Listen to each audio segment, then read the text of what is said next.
Ya Zahra! Allahu Akbar!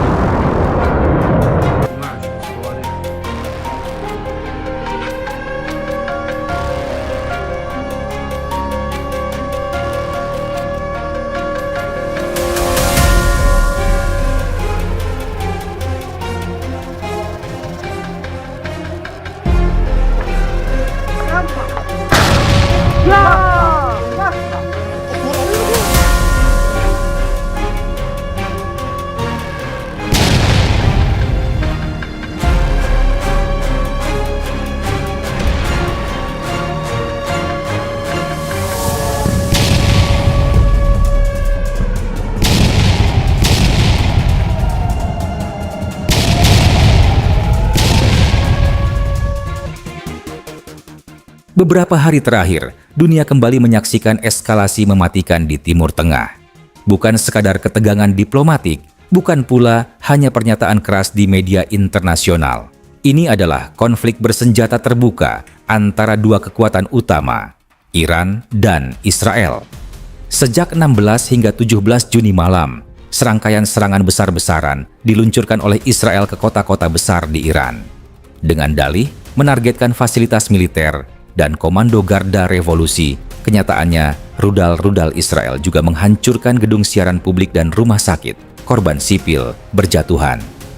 Serangan ini, bagi sebagian pengamat, menandai bahwa Israel sekali lagi bersedia mengambil risiko besar terhadap warga sipil untuk mencapai tujuan strategis militernya. Muncul pertanyaan dari banyak pihak. Apakah pembenaran Israel masih relevan? Ataukah kini mereka justru mendorong kawasan ke ambang kehancuran total?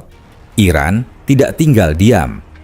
Rudal balistik dan drone diluncurkan sebagai balasan, dan sejak saat itu, kedua belah pihak saling mengirim sinyal bahwa konflik ini belum akan berhenti dalam waktu dekat. Yang jadi pertanyaan sekarang, apakah ini hanya episode singkat dari konflik panjang dua negara, ataukah ini akan berubah menjadi perang regional besar-besaran yang menyeret kekuatan besar dunia dan menjadikan Timur Tengah kembali sebagai titik api global?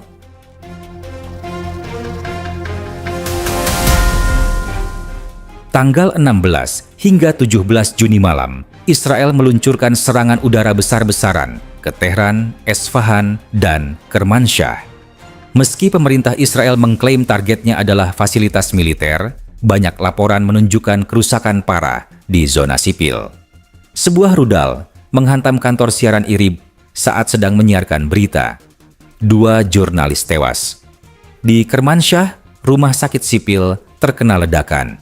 Relawan Palang Merah menjadi korban. Amnesty International menyebut tindakan ini berisiko melanggar hukum kemanusiaan internasional. Bagi warga sipil Iran, ini bukan sekadar konflik antar negara, tapi serangan langsung ke jantung kehidupan mereka. Tak lama setelah serangan Israel, Iran meluncurkan operasi balasan bertajuk True Promise 3. Ratusan rudal balistik dan drone kamikaze ditembakkan ke berbagai wilayah Israel, termasuk Haifa, Glilot, dan Tel Aviv. Target utama meliputi kilang minyak, pangkalan udara, markas intelijen, hingga fasilitas pertahanan udara. Iron Dome dan sistem pertahanan lainnya tidak mampu menahan seluruh serangan. Beberapa rudal bahkan lolos dari deteksi awal, menghantam sasaran vital tanpa peringatan. Di Haifa, kebakaran besar terjadi di kilang minyak dan depot gas. Api melalap fasilitas selama lebih dari 6 jam sebelum berhasil dipadamkan. 3 pekerja tewas dan sejumlah besar cadangan bahan bakar musnah.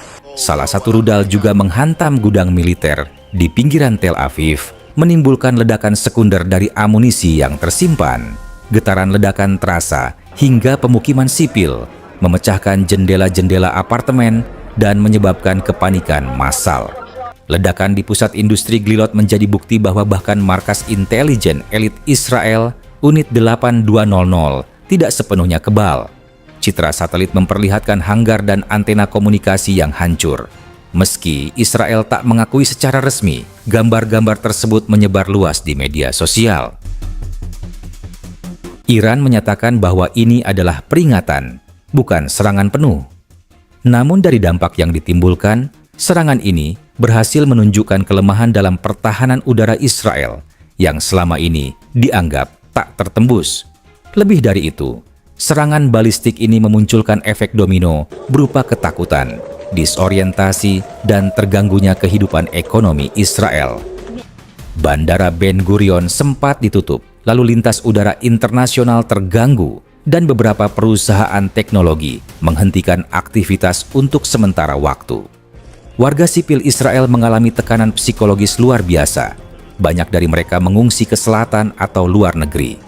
Video-video warga yang menangis di tempat perlindungan menyebar di media sosial, menunjukkan dampak psikologis yang mulai dirasakan publik Israel.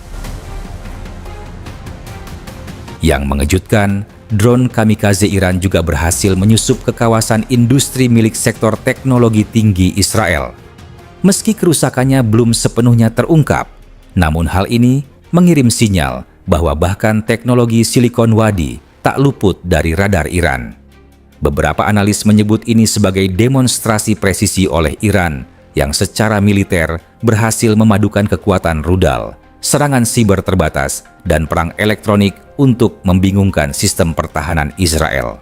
Dunia menyaksikan bagaimana salah satu kekuatan militer paling canggih di dunia harus berhadapan dengan realita baru, musuh yang mampu menyusup dan menghancurkan secara terkoordinasi. Di Iran, ribuan orang mengungsi dari kota besar, pasokan listrik terganggu, rumah sakit penuh, dan sistem komunikasi lumpuh di beberapa area. Di Israel, meskipun memiliki sistem pertahanan berlapis, warga tetap hidup dalam ketegangan tinggi. Bunker bawah tanah.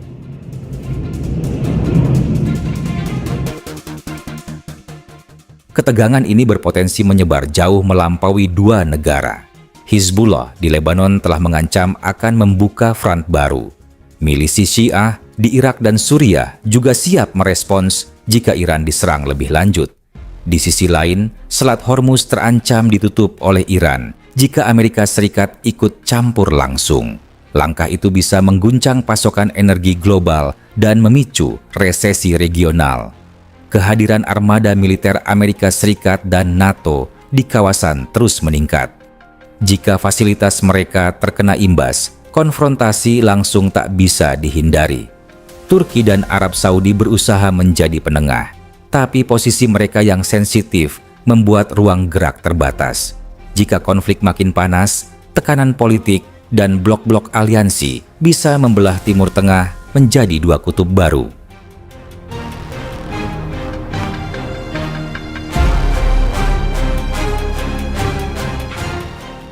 Konflik yang mulai sangat membara pada 16 hingga 17 Juni 2025 ini telah membuka babak baru ketegangan militer di Timur Tengah. Korban sipil berjatuhan di kedua belah pihak, infrastruktur rusak, ekonomi terganggu, dan stabilitas kawasan makin rapuh. Kini, wilayah yang telah lama berada di ujung tanduk itu kembali dihadapkan pada risiko eskalasi global. Jika gencatan senjata tidak segera dicapai, maka konflik ini bisa menyeret aktor-aktor besar lainnya, Amerika Serikat, Rusia, dan bahkan Eropa. Konflik ini bukan lagi sekadar persoalan dua negara, ini telah menjadi pertarungan narasi, adu teknologi militer, dan ujian bagi diplomasi dunia. Jika para pemimpin dunia gagal membaca situasi, maka bukan tidak mungkin perang ini menjalar ke kawasan Laut Merah, Teluk Persia, bahkan Eropa Timur. Dunia internasional kini menghadapi ujian besar.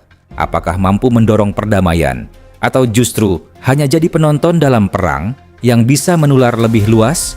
Satu hal yang pasti, jika konflik ini tidak segera dihentikan, maka batas antara perang regional dan perang dunia hanya tinggal sehelai benang tipis. Dan jika benang itu putus, kita semua akan merasakan getarannya.